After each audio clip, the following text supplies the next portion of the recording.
Bharatiya Janata party के कार्यकर्ता Shri GP Vishwakarma कर्मयोगी 78 विधानसभा से।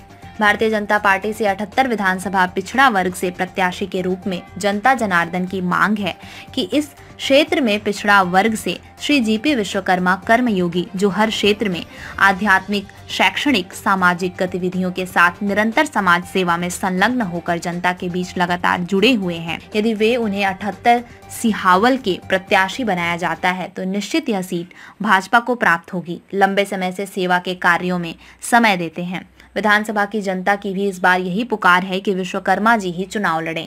सभी लोगों के सहयोग से समाज पिछड़ा वर्ग के समर्थन में चुनाव लड़ा जाएगा। प्रत्याशी पिछड़ा वर्ग का रहेगा तो भारतीय जनता पार्टी को अधिक फायदा मिलेगा और जीतने का मौका मिलेगा। लंबे समय से यहाँ से भारतीय जनता पार्टी का विधायक नहीं बना है। विधानसभा क्रमांक 78 सिलवाहक के प्रत्याशी के लिए भारतीय जनता पार्टी पिछड़ा वर्ग से श्री जीपी विश्वकर्मा कर्मयोगी क्षेत्र में रहेंगे। भोपाल से एमजी सरवर की रिपोर्ट।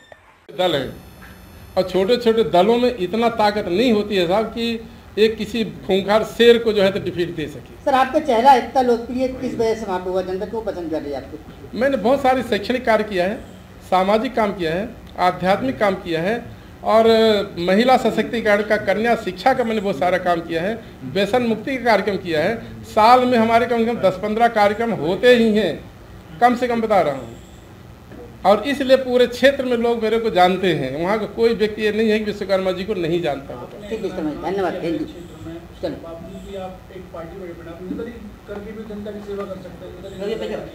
अरे साहब देखिए, ऐसा है कि भाजपा का शासन है, भाजपा का टिकट मिले तो हम ज़्यादा काम कर पाएंगे।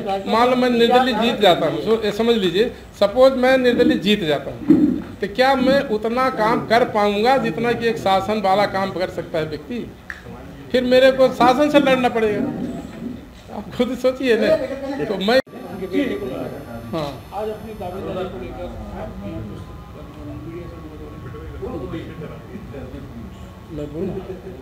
अब मेरा नाम जीपी विश्वकर्मा है।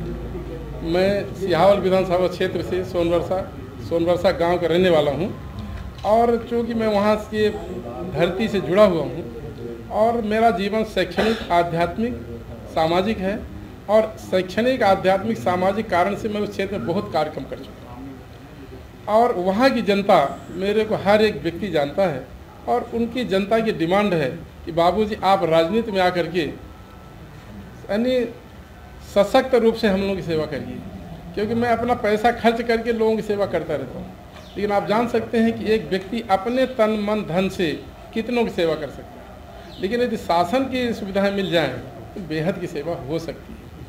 तो इसलिए हमने लोगों की आग्रह पर ये इरादा बनाया कि चलो हमको राजनीति में आना चाहिए। इसलिए मैंने अपना बायोडाटा लिखा और अपना बायोडाटा जो शीर्षस्थ पदाधिकारी हैं भारतीय जनता पार्टी के, सभी के पास मैंने अपना बायोडाटा दे दिया और हमको हर जगह से आश्वासन मिला है, लेकिन कन्फर्मेशन की बात मैं नहीं कह सकता हूँ क्योंकि कन्फर्मेशन तो अभी तक किसी ने नहीं कहा है कि भाई तुमको टिकट मिलेगा ही, और ये उनकी पॉलिसी है, कह भी कैसे सकते हैं। लेकिन हमको किसी ने निराश नहीं किया है और मैं ये चाहता हूँ कि यदि हमको भाजपा टिकट देती है तो इस साल भाजपा को सीट मिलेगी, क्योंकि जब से देश आज़ाद हुआ है तब से भाजपा को सीट नहीं मिली है।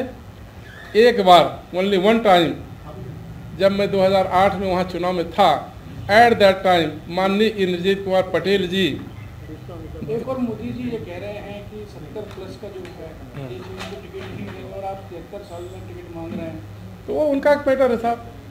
यदि टिकट नहीं मिलता है तो उस कंडीशन में हमें कोई आपत्ति नहीं है भाई, मैं तो जनता की सेवा करने के लिए मैं फील्ड में आया हूँ। टिकट देती है तो सेवा का मौका मिलेगा, नहीं देती है तो हमारा क्या बिगड़ता है साहब? मेरा जीवन तो आध्यात्मिक जीवन है, दे तो अच्छा है, नहीं दे तो और अच्छा है। सर, इससे पूर्व भी कभी टिकट मांग करी थी आपने? नहीं, भाजपा से नहीं मांग करी थी, कभी नहीं मांगी। नहीं, पहली बार भाजपा से पहली बार मांग रहे हैं और इसलिए मांग रहे हैं कि भाई भाजपा को वो सीट कभी नहीं मिली है। आपको लगता नहीं है कि आप टिकट मांगने में या फिर लेट हो रहे हैं? नहीं, हम बहुत पहले से टिकट मांग चुके हैं। हमारा बायोडाटा सबके पास 1-1.5-2 महीने पहले जा चुका है। सर, कुछ सर्वे भी करवाया आपने वहाँ पे? हाँ, सर्वे करवा चुके हैं। ये टिकट जो है आपको पहले ही मांग लेना चाहिए था, इसके 5 वर्ष में, इसके और पहले जब आप राजनीति में, सभी राजनीति में आए?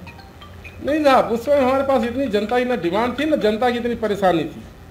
आज के तारीख में जनता वहाँ त्रस्त है, उससे पहले आदरणीय इंद्रजीत कुमार पटेल जी थे, उनका स्वभाव, उनका व्यवहार, उनकी क्रियाकलाप कुछ अलग किस्म के थे। आज माननीय कमलेश्वर पटेल जी उनके सुपुत्र हैं, उनका वहाँ प्रशासन है, वहाँ के विधायक हैं, इनका स्वभाव, व्यवहार, क्रियाकलाप उस कंपैरिजन में, उसके तुलना में नहीं है, इसलिए जनता को चेंज की इच्छा है। अगर बीजेपी महासभा को टिकट देती है तो ये सीट जीत निश्चित मानी जा रही है 100% और प्रचंड मतों से।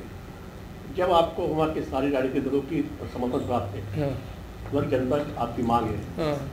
फिर बीजेपी ही क्यों? इसलिए कि बीजेपी ही राष्ट्रीय पार्टी है और वही वहाँ से जीत सकती है, कांग्रेस को दूसरा कोई नहीं हरा सकता था। नहीं, आपको समर्थन प्राप्त है, जनता खुद आवाज लगा रही है आपको क्या? नहीं